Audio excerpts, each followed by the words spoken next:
तो ये गाइस, मेरा फ्रेंड गया हुआ था एसएसबी कपूरथला। वहाँ जाके उसको पता चला कि एसएसबी कैंसिल हो गई। वो भी किसी ब्लॉग को फॉलो करता है। उसने वहाँ पढ़ा कि सीबीआई ने कोई केस रजिस्टर्ड किया है, एसएसबी में कोई स्कैम हुआ है, कुछ colonels, lieutenant colonels, major, JCO, civilian staff, बहुत सारे लोग इसमें मिले हुए हैं। तो सबने अपने इमीडिएट रिएक्शन देने शुरू कर दिए। मेरे कुछ दोस्त हैं जो एसएसबी के बहुत ही डेडिकेटेड एस्पिरेंट हैं मेरी तरह, तो उन्होंने भी ये कहना शुरू कर दिया कि भाई अब तो एसएसबी जाने का कोई फ़ायदा नहीं है, एसएसबी तो रिज है, ये है वो है, सब कुछ पहले से ही फिक्स होता है, मेरे पास इतने पैसे नहीं है, मैं कैसे क्लियर करूँगा, एंड ऑल ऑफ दैट। ये सब चीज़ें होने लगी हैं, सबके दिमाग में ये सब बातें चल रही हैं। लेकिन यार, एक इंसिडेंट से आप सारी ऑर्गेनाइजेशन को डिमीन कर देंगे तो वो तो शायद मेरे हिसाब से तो सही नहीं है। तो मैंने कोशिश ये करी कि मैं थोड़ा सा ये सोचने की कोशिश करी कि जब एक कैंडिडेट एक एसएसबी के लिए जाता है तो बेसिकली उसके दिमाग में होता क्या और वो गाइडेंस लेता कहाँ से। तो इस गाइडेंस की जो प्रॉब्लम है ना, कि कैंडिडेट के दिमाग में ये सारी बातें आती कहाँ से हैं कि उसको ब्राइब करना है या उसको पैसे देने, ये सारी बातें आती हैं कोचिंग से। मैं आपको बताता हूँ कि कोचिंग के साथ क्या इश्यूज़ हैं, और स्पेशली एसएसबी कोचिंग्स के साथ। नंबर 1, एसएसबी कोचिंग अब सोने का अंडा देने वाली मुर्गी बन चुकी है। आप एक बार एसएसबी कोचिंग खोल लो और 4-5 बंदों की फ़ोटो लगा दो कि हमने ये रिकमेंडेशन दिए हैं, तो लोग बाग आपके पीछे बिना कोई जानकारी लिए पीछे पीछे भागे भागे आ जाएंगे। चाहे आपने कभी एसएसबी में काम ना किया हो, लेकिन आप अपने घर में कोचिंग चला रहे हैं ना, तब भी आपके पास इतनी भीड़ आ जाएगी कि आप आराम से बैठे बैठे कमा लेंगे। लोगों को सिखाया क्या जाता है, मैं आपको बताता हूँ। सबसे पहली बात, पर्सनैलिटी पे एसएसबी कोचिंग 1% का भी कोई ध्यान नहीं देती। उनका ध्यान किस चीज़ पे होता है? पहला, आपको स्क्रीन इन कराना, और स्क्रीन इन कराने के लिए वो क्या करते हैं, आपकी स्टोरी राइटिंग सुधारने की कोशिश करते हैं। स्टोरी राइटिंग सुधरेगी कैसे, वो भी मैं आपको बता देता हूँ। देखो यार, एक बंदा आया था मेरे साथ बेंगलोर एसएसबी में। वहाँ पे हमें एक स्टोरी दिखाई गई थी, कुछ एक डेड बॉडी टाइप की कोई फ़ोटो थी। एग्जैक्टली मतलब मेरे परसेप्शन से वो मुझे डेड बॉडी लगी। तो मैंने उस पिक्चर में जो मूड था वो नेगेटिव लिख दिया था, और ये मुझे लगा कि ये शायद सही है, क्योंकि डेड बॉडी देख के शायद कोई पॉजिटिव मूड में तो रहता नहीं होगा। एग्जैक्टली सब नेगेटिव मूड में ही रहते हैं। वहीं एक कैंडिडेट था, वो कहीं से कोच होके आया था, तो उसने मेरे को बोला कि भाई your chances of getting screen in its very low, क्योंकि तूने क्या कर दिया, तूने मूड को नेगेटिव लिख दिया है, जबकि मूड को कभी नेगेटिव लिखना ही नहीं होता है। तो भाई, जिस बच्चे को ये नहीं पता कि डेड बॉडी के पास खड़े होने वाले बंदों का मूड नेगेटिव होगा या पॉजिटिव होगा, वो बंदा ऑफिसर क्या बनेगा? उसको तो यही नहीं पता। वो अपने जवानों का एम्पैथी या सिंपैथी कैसे देगा? उसको तो यही नहीं पता कि उसके जवान खुश हैं या नाखुश हैं, या वो न्यूट्रल मूड में। दूसरी बात आपको बताता हूँ। देखो यार, पर्सनैलिटी है, उसको डेवलप करना और आपकी स्टोरी राइटिंग को डेवलप करने में से आसान क्या है? आपकी स्टोरी राइटिंग को सुधारना। और ये सारी कोचिंग्स यही करती हैं। मैं बताता हूँ कैसे।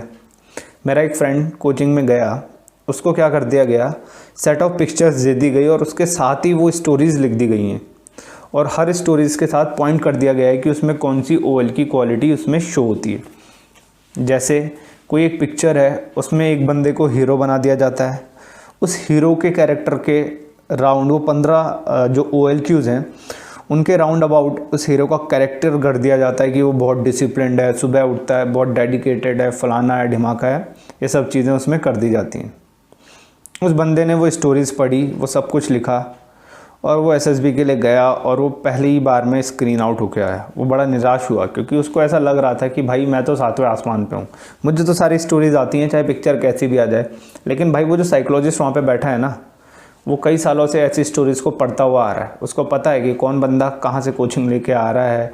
इस बंदे ने इतनी अच्छी स्टोरी लिखी है, तो क्या ये इसके दिमाग की उपज है या किसी थर्ड पर्सन ने उसके दिमाग में इस चीज़ को फीड किया है? अगली बात मैं आपको बताता हूँ कि जो मॉक इंटरव्यूज़ जो होते हैं एसएसबीज़ में, आपने यूट्यूब पे भी बहुत देखे होंगे। कैंडिडेट का लाइव इंटरव्यू, फलाना इंटरव्यू, ये वो, ये सारे जो मॉक इंटरव्यूज़ हैं ना, ये बेसिकली आपसे पैसे ऐंठने का एक तरीका है। अब मैं बताता हूँ कैसे। आप कोचिंग में जाते हैं, आप 15-16 हज़ार रुपये फ़ीस पे करते हैं।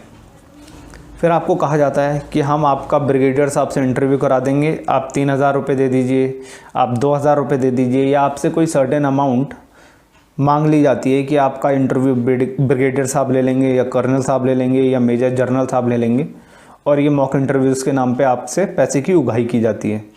कैंडिडेट भी ये सोच के कि यार इतना रेपुटेटेड ऑफिसर है तो उससे हो सकता है मेरे इंटरव्यू पर्सनैलिटी में, मेरे इंटरव्यू में जो कमी है वो मुझे पता चले, तो बंदा भी पे कर देता है। इंटरव्यू के बाद उसे पता चलता है कि भाई ये तो नॉर्मल ही था, इसमें तो कुछ था ही नहीं। ना आपको कुछ बताया जाता है कि आपको क्या चेंज करने की ज़रूरत है। बताया क्या जाता है कि कुर्सी में पाँव ऐसे रखना, कुर्सी में हाथ ऐसे रखना, चेहरा ऐसा करना, आंख ऐसे चलाना। भाई ये सारी चीज़ें, बंदे को नेचुरल तो रखा ही नहीं जा रहा, आप तो उसे रोबोट बना रहे हैं। कहा जाता है पूरे इंटरव्यू में हाथ मत हिलाना। एक नॉर्मल बंदा जब इंटरव्यू में बैठा हुआ है तो ऐसा पॉसिबल है कि वो बंदा हाथ ना हिलाए? नर्वसनेस शो होनी चाहिए भाई, आप ह्यूमन हैं, आप रोबोट थोड़ी हैं। आपको एंग्जाइटी होती है तो दिखनी चाहिए। आप ऐसे दबा के ना बैठें कि कभी हाथ दबा के बैठ गए, कभी पाँव दबा के बैठ गए।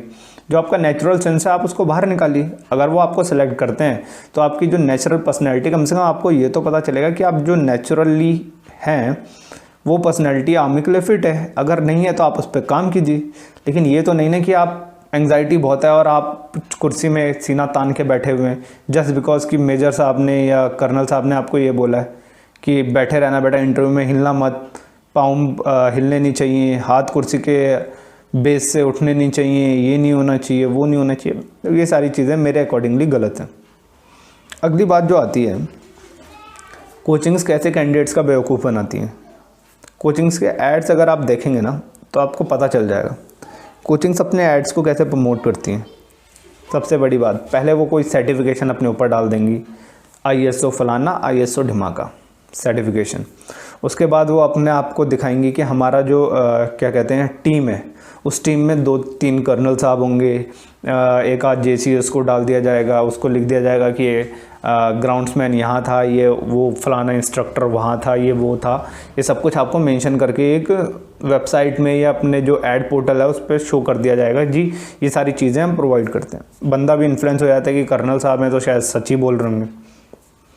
उसके बाद दूसरी चीज़ आपको बताई जाती है कि जी हमारे पास इतना बड़ा GTO ग्राउंड है या इतने एकड़ का GTO ग्राउंड है। और जब आप फाइनली GTO में जाते हैं तो आपको सिखाया क्या जाता है कि बेटा रस्सी की गांठें ऐसे बांधना, फिगर ऑफ 8 ऐसे बनाना। आइडिया के बारे में कोई बात नहीं करता, कोई नहीं बोलता कि आपको आइडिया कैसे डेवलप करने, कोई नहीं बताता आपको कि आपको जब वो फ्रेम दिखाया जाता है या वो स्ट्रक्चर दिखाया जाता है तो कैसे होगा कि आपको स्ट्रक्चर देखते ही आइडिया आ जाए। आपको ये बताया जाएगा कि बेटा फट्टे को ऐसे घुसेड़ देना, अगर जार सबसे पहले फट्टा उठा लेना, सबसे पहले वेट उठा लेना, सबसे पहले आगे पहुंच जाना, भले ही आइडिया आता हो ना आता हो। इनिशिएटिव लेना, और इनिशिएटिव बच्चे लेते कैसे? फट्टा उठा के इनिशिएटिव, रस्सी उठा के इनिशिएटिव, लोड उठा के इनिशिएटिव। ये सारी चीज़ें कोचिंग बच्चों के दिमाग में भर देती हैं। अगली बात यह है कि मैंने एक चीज़ और देखी है कि ये 15 OLQs, 15 OLQs, 15 OLQs, 16 जो भी हैं, जितनी भी OLQs हैं, ये सब की बात सारे कोचिंग्स के या तो आपको बाहर लिखी मिल जाएगी। ये सारे जो भी आपके इंस्ट्रक्टर हैं, जो भी आपके कोचिंग का डायरेक्टर साहब हैं, जो भी हैं, वो सब आपको ये बोलेंगे कि बेटा ये 15 OLQs की तरह अपनी पर्सनैलिटी कर लो, ये कर लो, वो कर लो। यानी इनको कुल मिला के चाट लो, क्योंकि अगर आपने 15 OLQs चाट ली, भले आपकी पर्सनैलिटी 15 में एक के लायक भी ना हो, तो आपका हो सकता है कि आपकी स्टोरीज़ में भी वो 15 OLQs शो होंगी, यहाँ भी शो होंगी। आपका नेचुरल एसेंस बिल्कुल ख़त्म कर दिया जाएगा। फिर कई सारे व्लॉग हैं, अगर आप देखो तो उन ब्लॉग्स में लिखा क्या रहता है कि how to write a good story. भाई आपने जज कैसे किया है कि ये स्टोरी गुड है या बैड है? क्या परसेप्शन है आपका कि आप बता सकें, कि आपकी अथॉरिटी क्या है कि आप बता सकें कि ये स्टोरी गुड है या बैड है? कई SSBs चल रही हैं कि रिकमेंडेड कैंडिडेट की स्टोरी ये है, या रिकमेंडेड कैंडिडेट का सेल्फ डिस्क्रिप्शन ये है, आप इसे याद कर लो और इसी को लिख देना। तो भाई ये कैसा पॉसिबल है? आपको क्या पता है कि उस रिकमेंडेड कैंडिडेट का SG की वजह से ही वो अंदर हुआ है या अपनी स्टोरी राइटिंग की वजह से वो अंदर हुआ है? बाकी 2 ऑफिसर्स भी होते हैं, होपफुली क्या पता उसने दोनों में इतना एक्सेल कर दिया हो कि साइकोलॉजिस्ट को बहुत आसानी से दोनों ऑफिसर्स ने मना लिया और वो बच्चा रिकमेंड हो गया हो। और आप बच्चों को क्या बेच रहे हैं? उस बच्चे की TAT स्टोरीज़, उस बच्चे का सेल्फ डिस्क्रिप्शन, स्टोरी राइटिंग की स्किल्स बेच रहे हैं। कहानियाँ लिखने के लिए, अगर आपको कहानियाँ लिखनी है तो आप बॉलीवुड में राइटर बनिए। आर्मी में ऑफिसर बनना है तो आपको अपनी पर्सनैलिटी को डेवलप करना पड़ेगा। बच्चों के अंदर ऐसा कीड़ा भर दिया गया है कि बेटा अगर SSB को क्लियर करना है तो आपको कोचिंग लेनी पड़ेगी और हम सबसे बेस्ट हैं। आपको ये कभी नहीं कहा जाता है कि अगर आपको एसएसबी को क्लियर करना है तो आपको इम्प्रूव करने की बहुत ज़रूरत है। ऊपर से एसएसबी को पैसों का खजाना बना दिया गया है, आपसे हर चीज़ के पैसे ले लिए जाएंगे। मुझे एक सिंगल कोचिंग एकेडमी ऐसे बता दीजिए कि जहां आप अगर एक महीने के कोचिंग के 16,000 रुपये हैं और आप अगर 1,000-2,000 रुपये कम देने तक, मतलब आपके पास इतना बजट नहीं है कि आप पूरी फ़ीस दे सकें, तो कौन सी ऐसी कोचिंग है जो आपको एनरोल कर लेगी? कोई भी नहीं। इंटीग्रिटी, ऑनर, रिस्पेक्ट, पता नहीं किस किस चीज़ की बात की जाती है, लेकिन इनमें से ये कोचिंग एकेडमीज़ किसी भी चीज़ को फॉलो नहीं करती। यूट्यूब पे सर्च करेंगे एसएसबी के इतने सारे आपको सोर्सेज मिल जाएंगे। एक कोई मैं चैनल तो मुझे एग्जैक्टली याद नहीं है, वो चैनल है, उसमें आपको देखने को मिलेगा कि रिकमेंडेड कैंडिडेट की स्टोरी ये है, पिक्चर ये थी और इस कैंडिडेट ने ये स्टोरी लिखी है, उस बच्चे का सेल्फ डिस्क्रिप्शन ये है, उस बच्चे की WATs ये हैं, उस बच्चे ने SRT में ये लिखा है। तो आपको कैसे पता कि ये सिर्फ जो उसका क्या कहूँ मैं, जो उसने सॉल्यूशन दिए थे इन सब चीज़ों के, वो साइकोलॉजिस्ट के हिसाब से क्लियर थे? पॉसिबली ये भी तो हो सकता है कि साइकोलॉजिस्ट के हिसाब से वो डाउटफुल रहे हों, लेकिन कॉन्फ्रेंस में दोनों GTO और IO में उसने इतना अच्छा किया हो कि दोनों ने थर्ड पर्सन को कन्विंस कर लिया हो। तो ये सारी चीज़ें आपके दिमाग में भर दी जाती हैं, और इसमें हम ब्लेम किसको करते हैं? इसमें हम ब्लेम करते हैं सिस्टम को। देखो यार, ऐसा नहीं है कि एसएसबी में एक एसएसबी में स्कैम हो गया या 2 में या 3 में या 4 में स्कैम हो गया तो सारी ऑर्गेनाइजेशन ही स्कैम है। इंडियन आर्मी एक बहुत ही रेपुटेटेड ऑर्गेनाइजेशन है, और हमें तो खुश होना चाहिए कि इंडियन आर्मी ने इतना प्रोएक्टिव एक्शन लिया है, वरना अगर ऐसी प्रोसेस चलती रहती तो शायद एस्पिरेंट को तो कभी पता भी नहीं चलता कि एसएसबी में ये सारी चीज़ें भी होती हैं। तो अब एग्जैक्टली होगा क्या? कैंडिडेट अपने आप को इम्प्रूव करने में बहुत बिलीव करेंगे, और किसी के दिमाग में ये ख्याल अगर आ भी रहा होगा ना कि मैं इस ऑफिसर को ब्राइब कर दूंगा, मैं मेडिकल स्टाफ या सिविलियन स्टाफ या जो भी किसी को ब्राइब करके और अंदर घुस जाऊंगा, तो वो थोड़े टाइम के लिए तो वो ज़रूर थम जाएगा। मेरे अकॉर्डिंग शायद ये बहुत ही अच्छी, हमें तो खुश होना चाहिए कि आर्मी ने इतने सारे जो फेक एस्पिरेंट्स अंदर जा सकते थे उनको अंदर घुसने से रोक लिया है बहुत पहले ही। जो गए हैं उनमें से भी शायद 2 कैडेट्स के नाम आ रहे हैं जो OTA के कैडेट्स हैं। अब देखते हैं क्या क्या होता है आगे, वो तो वेट करेंगे CBI इंक्वायरी के बाद कि क्या फ़ैसला आता है और ये सब कुछ। और भाई, अगर आपका एस्पिरेशन है SSB क्लियर करने का, तो उस एस्पिरेशन को ज़िंदा रखिए, क्योंकि आपकी आग सिर्फ आर्म फोर्सेस ही बुझा पाएंगी अगर आपकी आग है आर्म फोर्सेस को ज्वाइन करने की। तो थैंक्स फॉर वॉचिंग।